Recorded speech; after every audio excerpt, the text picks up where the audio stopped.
नमस्कार, आप देख रहे हैं लोकायुक्त न्यूज और मैं हूं आपके साथ ज्योतिका। आइए रुक करते हैं खबर की ओर।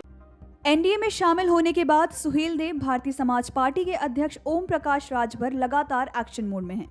एक तरफ जहां वो विरोधी दलों खास तौर से सपा प्रमुख अखिलेश यादव पर तीखे हमले कर रहे हैं, तो वहीं दूसरी तरफ उन्होंने अब एनडीए के मिशन 80 को लेकर भी काम करना शुरू कर दिया है।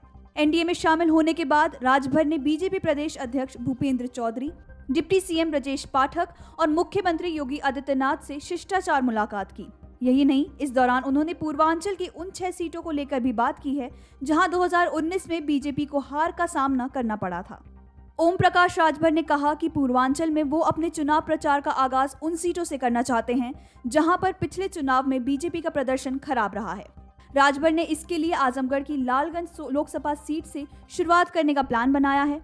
राजभर ने बताया कि वो चाहते हैं लालगंज में प्रधानमंत्री नरेंद्र मोदी जी का एक कार्यक्रम हो, तो वो वहां से 2024 के मिशन की शुरुआत करें। उन्होंने कहा कि इस सीट का चुनाव इसलिए किया गया है क्योंकि यहाँ की 6 सीटों पर बीजेपी हार गई थी।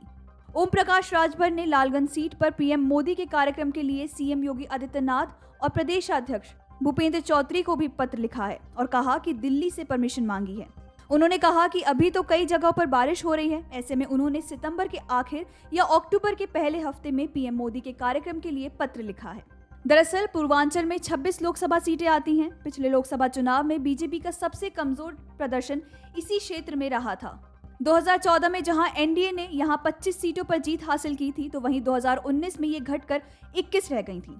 पूर्वांचल के 18 जिलों में राजभर वोटरों की संख्या ठीक ठाक तादाद में है और करीब 12 सीटों पर राजभर वोटरों का रुख निर्णायक भूमिका निभाता है। अगर ये वोटर बीजेपी के साथ आ जाते हैं तो पूर्वांचल में बीजेपी का किला मजबूत हो जाएगा। ये इसलिए भी जरूरी हो जाता है क्योंकि इस बार बीजेपी ने यूपी की सभी 80 सीटों को जीतने का लक्ष्य रखा है।